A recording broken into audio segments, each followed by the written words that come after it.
Assalamualaikum warahmatullahi wabarakatuh. Halo sobat otomotif dimanapun berada,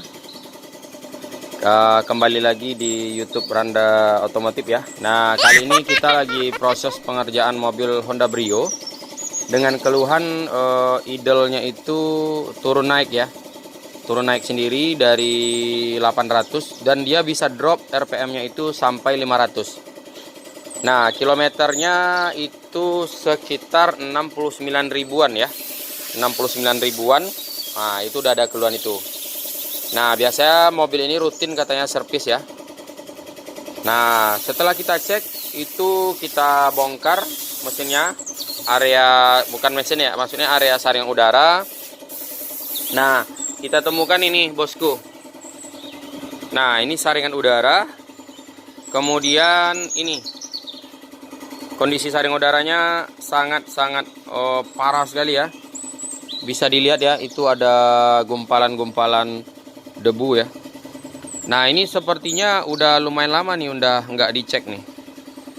Nah, karena saringan udara kotor, maka laju udara terhambat.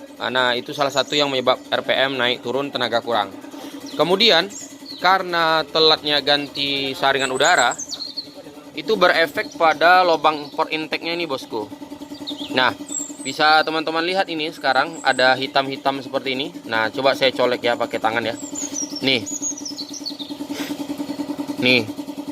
Nah, itu udah masuk seperti pasir-pasir ini ya. Nah, ini efeknya ya, kalau dibiarin maka pasir-pasir ini akan masuk ke piston. Kalau masuk ke piston maka akan merusak daripada pistonnya, piston dalam mesin ya. Nah, ini businya.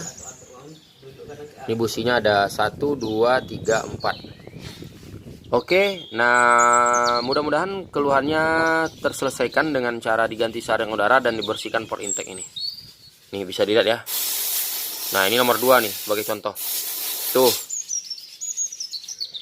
Nah, dia bukan hanya hitam saja, namun dia udah kesat ya. Nah, ini disebabkan oleh saringan udara yang udah mampet. Dan ini pasti udah lama nih. Dan kalau udah kayak gini saringan udaranya, maka minyaknya juga pasti akan boros, tenaga kurang. Oke bosku, itu sharing kita kali ini. Jangan lupa pastikan mobilnya diservis rutin, saringan udaranya diperhatikan. Kalau misalkan udah wajib ganti, itu diganti aja.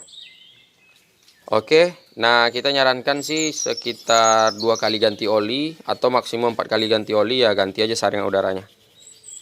Nah, setiap dealer atau pabrikan itu punya aturan masing-masing penggantian saringan udara, tapi ada namanya server kondisi.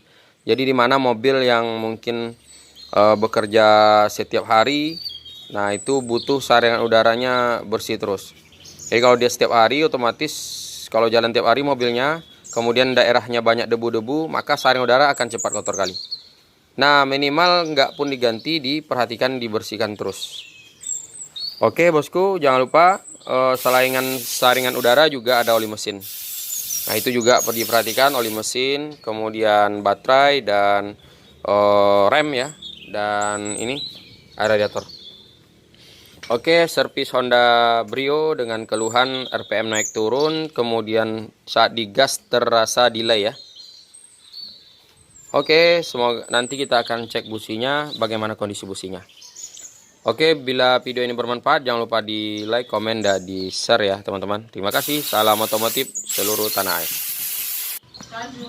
Nah, ini teman-teman kita mau kasih tunjukkan teman-teman kotoran yang ada di port intake ya. Ini ada di silinder head atau deksel ya.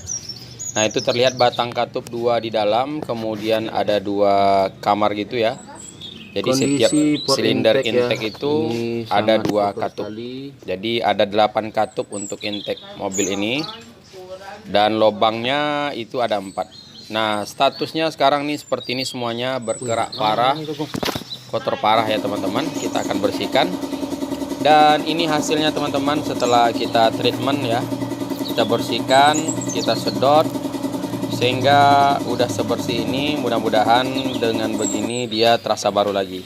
Dan ini kondisi busi yang udah kita bersihkan. Yang pertama, yang kedua belum dibersihkan, ketiga dan keempat belum dibersihkan. Nah, ini sampelnya yang nomor 1 udah kita bersihkan teman-teman. Lebih kurang seperti itu bersihnya. Nah, selain busi diperiksa, dibersihkan, juga diukur celahnya teman-teman. Nah, ini teman-teman adalah cairan sedot pembersihan karbon yang ada di port intake tadi ya, sama di intake manifoldnya juga. Nah, ini yang ada di port intake kita sedot. Nah, perhatiin teman-teman ya, sampai habis video ini nanti itu ada seperti bram-bram halus ya, atau pasir-pasir halus ya. Nah, ini alat sedot kita buatkan. Nah, ini teman-teman coba dilihat. Nah, ini asalnya dari lubang-lubang yang tadi yang kotor. Oke teman-teman, tidak ada yang instan, semua butuh proses. Dan ini hasilnya, kita on-kan kunci kontak dan kita coba start. Oke. Nah, sebelum start ini tadi kami juga udah lakukan learning ya, karena RPM-nya berada di 1000 ya. Maklum karena di mobil Honda ini kalau ada buka-buka throttle body intake itu perlu di learning ya, dengan menggunakan scanner code. Oke, alhamdulillah udah selesai dan kasusnya juga udah selesai. Terima kasih.